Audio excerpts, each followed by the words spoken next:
Welcome to Jagran Public School online classes. आप सभी का एक बार हिंदी की कक्षा में मैं स्वागत करती हूँ। और आज मैं सवैये पाठ जो रसखान कवि के द्वारा लिखे गए हैं, उस सवैये को जो शेष अंश सवैये का रह गया था उसको मैं आगे आपको पढ़ाने जा रही हूँ। उनको पढ़ाते हुए सभी सवैयों की व्याख्या स्पष्ट करूँगी, साथ में प्रश्नों की भी चर्चा करूँगी। आइए पढ़ते हैं।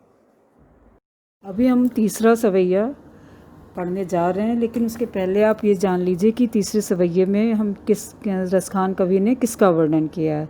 रसखान कवि ने बताया है कि गोपी कृष्ण के अनन्य प्रेम तथा भक्ति करती हैं, तो वह श्री कृष्ण का रूप धारण करके कृष्णमय हो जाना चाहती हैं, इसलिए वह श्री कृष्ण जैसा दिखना चाहती हैं। और साथ में ये भी कहती हैं कि एक सखी दूसरी सखी के कहने पर वो सभी तरह का स्वांग रचने को तैयार हैं। तो आइए अब पढ़ते हैं कि किस तरह का वो स्वांग रचना चाहती हैं। आइए चलिए अब हम पढ़ते हैं तीसरा सवैया। मोर पखा सिर ऊपर राखों, गुंज की माल गरे पहरोंगी, ओढ़ी पीताम्बर लय लकुटी, बन गोधन ग्वारन संग फिरोंगी। भाव तो वो ही मेरो रसखानी, सोते हैं सो तेरे कहें सब स्वांग करूँगी, या मुरली मुरलीधर की अधारन, धरी अधरा ना धरोंगी।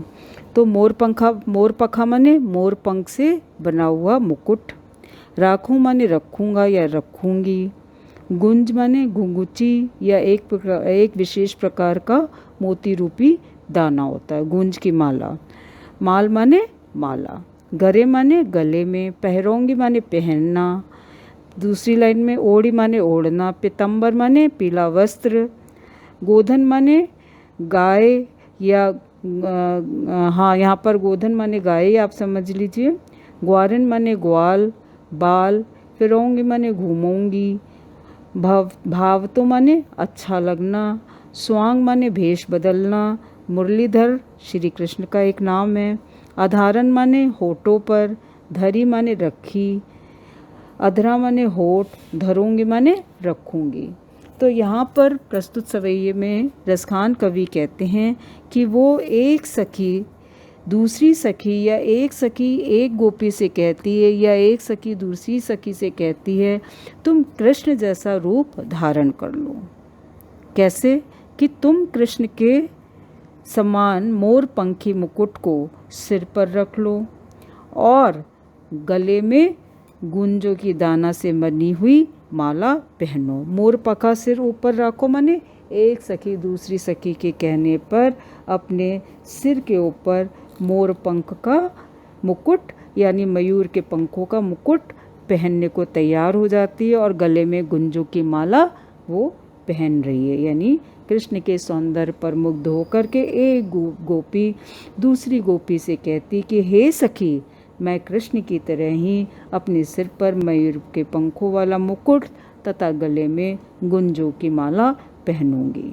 दूसरी लाइन देखिए, ओढ़ी पीताम्बर लय लकुटी, बन गोधन ग्वारन संग फिरोंगी। और मैं पीले वस्त्र धारण कर श्री कृष्ण की तरह गायों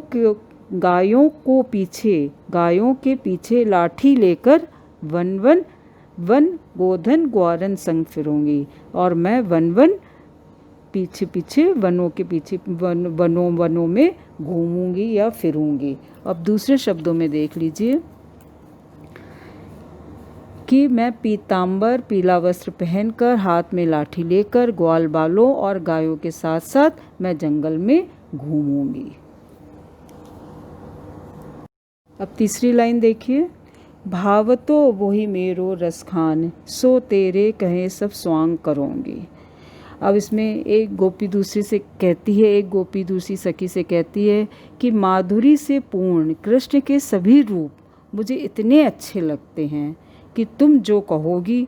भाव तो मने अच्छा लगता है और एक सखी दूसरी सखी के कहने पर कहती है कि जो रूप तुम कहोगी वो धारण करने के लिए मैं तैयार हूँ, मैं तुम्हें प्रसन्न कर दूंगी। परंतु हे सखी, या मुरली मुरलीधर की अधारण। पहले थर्ड लाइन में तो आपने समझ लिया कि रसखान कवि कहते हैं कि एक सखी दूसरी सखी के कहने पर या उसको प्रसन्न करने के लिए कहती है कि जो तुम रूप या स्वांग रचने को तुम मुझसे कहती हो, तेरे कहे सब स्वांग करूँगी, मैंने तेरे कहने से जो स्वांग तुम कहोगी वो मैं रचने को तैयार हूँ। यानी श्री कृष्ण का जो वेश तुम कहोगी वो सारा वेश मैं धारण करने को पूर्णतः तैयार हूँ। लास्ट लाइन में देखिए, या मुरली मुरलीधरन की अधारण धरी अधरा ना धरूंगी।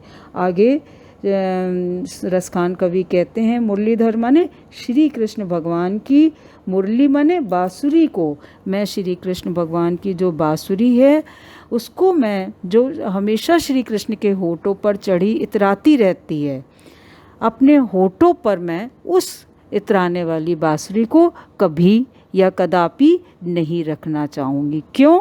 क्योंकि यह मुरली ही मुझे कृष्ण से दूर रखती है, इसलिए इसे मैं हाथ लगाना उचित नहीं समझती हूँ, क्योंकि एक तरह से ये मेरी सौतन है। चौथा सवैया में आप पढ़ेंगे कि गोपी कानों में उंगली इसलिए डालना चाहती हैं जिससे वे श्री कृष्ण की मुरली की ध्वनि ना सुन सकें और स्वयं पर अपना नियंत्रण रख सके, यानी अपना नियंत्रण ना खो सके। और श्री कृष्ण की मुस्कान के प्रभाव से भी गोपियाँ स्वयं पर अपना नियंत्रण अंत में खो बैठती हैं और वे ना चाह कर भी श्री कृष्ण की ओर खिंची चली आती हैं। तो इसी को ही आप चौथे सवैये में पढ़ेंगे। चौथा सवैया पढ़ते हैं। चौथा सवैये की पहली लाइन देखिए, कानन दे अंगुरी रहिबो जबहि मुरली धुन मंद बजे हैं, मोहन तानन सो रसखान अटा चढ़े गोधन गहों तो गहों, तेरी कहो सिगरे ब्रज लोगन काल्हे कोम कितनो समझा हैं, मायरी व सुख मायरी व मुख की मुस्कान संहारी ना जय हैं ना जय हैं ना जय हैं।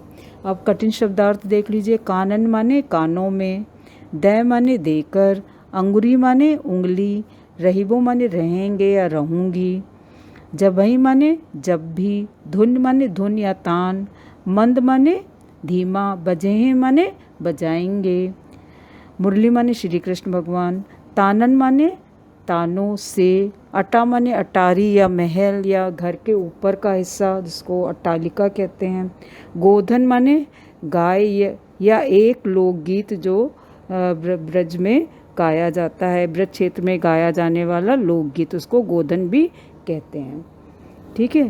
टेर माने पुकारना, सिगरे माने संपूर्ण या पूरे लोग, कालही माने काल, कोऊ माने कोई, माई माने माँ या माता, संभारी ना जाए माने संभाला ना जाना यानी संभाल ना पाना। अब पहली लाइन की व्याख्या देखिए, कानन दे अंगुरी रहबो जबहि मुरली धुन मंद बजे हों। रसखान कवि कहते हैं गोपी के प्रेम का यह रूप बहुत ही अत्यंत विचित्र है।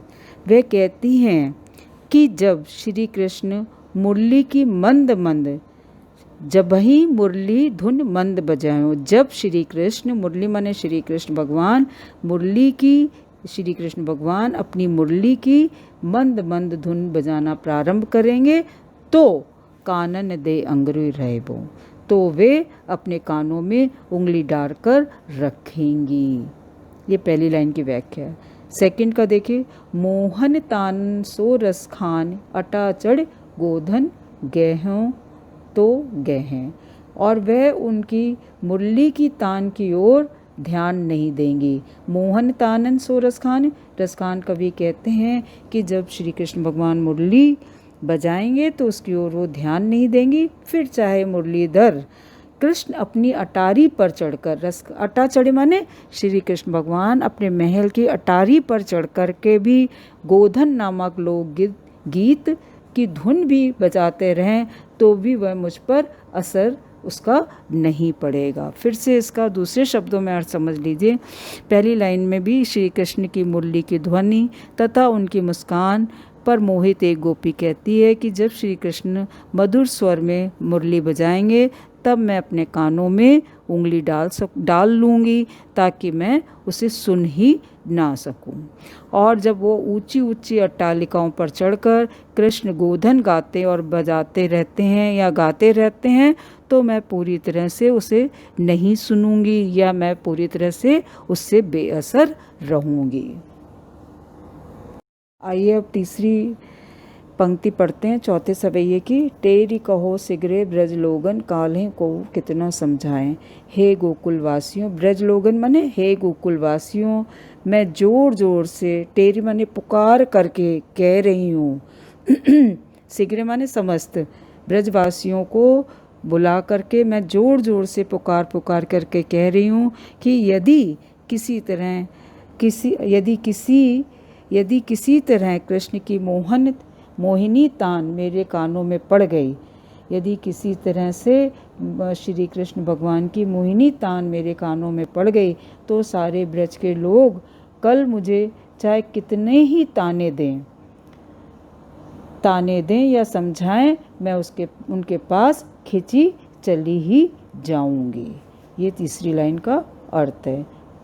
काल्हि को कितनों ही समझाएं, कोई मुझे कितना भी समझाएं, लेकिन मैं उनकी मधुर मुस्कान पर उनके तरफ खिंचती चली जाऊंगी। जैसे ही उनकी मधुर तान मेरे कानों में पड़ेगी तो मुझे ब्रजवासियों आप ताना मत देना, और क्योंकि मैं उनके पास खिंची चली जाऊंगी, क्योंकि उनकी मधुर तान है ही ऐसी। मायरी व मुख की मुस्कानी सम्हारी ना जहें, क्योंकि हे माँ, मायरी माने हे माँ, उस कृष्ण की मोहिनी मुस्कान से मैं अपने हृदय को किसी भी भांति संभाल नहीं पाऊंगी। सम्हारी ना जहें माने उनके मुख की मुस्कान को मैं किसी भी तरह से संभाल नहीं पाऊंगी।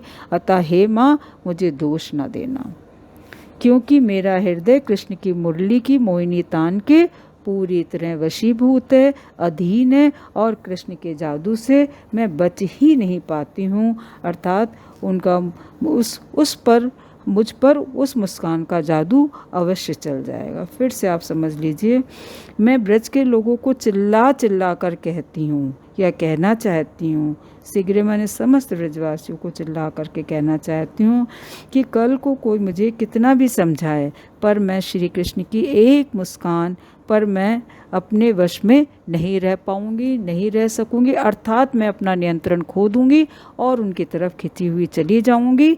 मुझ पर उस मुस्कान का जादू अवश्य चल जाएगा। प्रश्न 5, आपके विचार से कवि पशु, पक्षी और पहाड़ के रूप में श्री कृष्ण का सानिध्य क्यों प्राप्त करना चाहता है? श्री कृष्ण कवि के आराध्य देव हैं। कवि कृष्ण से इतना प्रेम करता है कि वह अपना पूरा जीवन उनके सानिध्य में, उनके समीप बिताना चाहता है। इसलिए वह जिस रूप में संभव हो वह उस रूप में भी ब्रजभूमि में रहना चाहता है। पहाड़ को अपनी उंगली में उठाकर श्री कृष्ण ने उसे अपने समीप रखा था। पशु पक्षी सदैव श्री कृष्ण के प्रिय रहे, अतः वे इनके माध्यम से सरलतापूर्वक भगवान श्री कृष्ण का सानिध्य प्राप्त करना चाहता है। इसलिए कवि पशु, पक्षी और पहाड़ के रूप में भी श्री कृष्ण का सानिध्य प्राप्त करना चाहता है, जिससे उनका जीवन या जन्म सार्थक हो जाए। चौथे सवैये के अनुसार गोपियाँ अपने आप को क्यों विवश पाती हैं? एक सवैये के अनुसार श्री कृष्ण की मुरली की धुन अत्यंत मधुर और मादक लगती है, या आप ये कह सकते हैं श्री कृष्ण जी की मुरली की धुन व मुस्कान इतनी मोहक होती है कि उनको लोक लाज त्यागने पर विवश कर देती। किनको? गोपियों को, जिसके कारण वो सब अपने अपने घरों की अटारी पर चढ़ जाती हैं, अन्य अट्टालिकाएं पर। उसे सुनने के बाद कोई भी अपना आपा खो देता है। गोपियाँ वे हर काम कर सकती हैं जिससे उन पर कृष्ण के पड़ने वाले प्रभाव को वो छुपा सकें, लेकिन उनका सारा प्रयास कृष्ण की मुरली की तान पर व्यर्थ हो जाता है। वो अपना मान सम्मान सब कुछ त्याग कर बस श्री कृष्ण की बांसुरी की धुन ही सुनती रहती हैं और उनकी मुस्कान पर अपना सब कुछ न्यौछावर कर देती हैं। उसके बाद वो तन मन की खुशी को छुपाना उनके लिए संभव सा हो जाता है, इसलिए गोपियाँ अपने आप को विवश पाती हैं। प्रश्न 7 देखिए, भाव स्पष्ट कीजिए। कोटिक ए कलधौत के धाम करील के कुंजन ऊपर वारो। इसमें भाव में आप लिखेंगे कि इस पंक्ति में रसखान का श्री कृष्ण से जुड़ी वस्तुओं के माध्यम से उनके प्रति अनन्य प्रेम प्रकट हुआ है। तो इसमें आप लिखेंगे कृष्ण के प्रेम के लिए वे किसी भी हद तक जाने को तैयार हैं। यानी रसखान जी यहाँ तक कि रसखान जी ब्रज की कांटेदार झाड़ियों व कुंजन पर सोने के महलों का सुख तक न्यौछावर कर देना चाहते हैं। अर्थात जो सुख ब्रज की प्राकृतिक सौंदर्य को निहारने में है, वह सुख सांसारिक वस्तुओं को निहारने में दूर दूर तक उन्हें प्रतीत नहीं होता है। इसी में दूसरा पार्ट देखिए, माई री वा मुख की मुस्कानी संहारी ना जहें ना जहें ना जहें। इसमें गोपियों को यह भी डर है और ब्रजवासी भी कह रहे हैं कि जब श्री कृष्ण की मुरली बजेगी तो उसकी टेर सुनकर गोपियों की मुख की मुस्कान वो संभाल पाएंगी। उस मुस्कान से पता चल जाएगा कि वे कृष्ण के प्रेम में कितनी डूबी हुई हैं। श्री कृष्ण की मुस्कान इतनी मोहिनी व अद्भुत है कि गोपियाँ स्वयं को संभाल नहीं पाती हैं। अर्थात उनकी मुस्कान में वे इस तरह मोहित हो जाती हैं कि लोक लज्जा का भय भी उनके मन में रहता ही नहीं है और वे श्री कृष्ण की तरफ खिंचती चली जाती हैं। ठीक है, या वह श्री कृष्ण के प्रति पूर्णतः समर्पित हो जाती हैं। प्रश्न 8वां, कालिंदी कूल कदम की डारन में कौन सा अलंकार है? यहाँ पर कावर्ण की आवृत्ति हुई है, इसलिए यहाँ अनुप्रास अलंकार का प्रयोग हुआ है। अब प्रश्न 9 देखिए, काव्य सौंदर्य स्पष्ट कीजिए। या मुरली मुरलीधरन की अधरान धरी अधरा ना धराऊंगी। इसमें आपको काव्य सौंदर्य जब पूछा जाता है तो इसके अंदर आपको इसकी व्याख्या भी लिखनी होती है और इसका काव्य सौंदर्य भी लिखना होता है। तो इसके अंदर भाव सौंदर्य में आप इसको शॉर्ट में लिखेंगे कि इस छंद में गोपी अपनी दूसरी सखी से श्री कृष्ण की भेष की तरह वेशभूषा धारण करने का आग्रह करती है। वह कहती है, तू श्री कृष्ण की तरह सिर पर मोर मुकुट व गले में गुंज की माला धारण कर, शरीर पर पीतांबर वस्त्र पहन व हाथ में लाठी ले, जिससे मैं श्री कृष्ण के रूप सौंदर्य को देख सकूं। सखी के आग्रह पर दूसरी सखी सब कुछ करने को तैयार हो जाती है, परंतु श्री कृष्ण की मुरली को अपने होठों से लगाने को वो तैयार नहीं होती। क्यों? क्योंकि उनके अनुसार ये मुरली स्वाद की तरह प्रतीत होती है, क्योंकि श्री कृष्ण भगवान पूरे समय उस मुरली को अपने होठों पर बसाते थे, यानी होठों पर रखते थे, और वो अपनी सौत रूपी मुरली को अपने होठों से लगाने नहीं देना चाहती हैं, अपने होठों से लगने नहीं देना चाहती। कौन? गोपियाँ। ठीक है, इसके शिल्प सौंदर्य पर लिखेंगे कि यहाँ पर ला वर्ण और मा वर्ण की आवृत्ति एक बार से अधिक हुई है, इस कारण यहाँ पर अनुप्रास अलंकार है।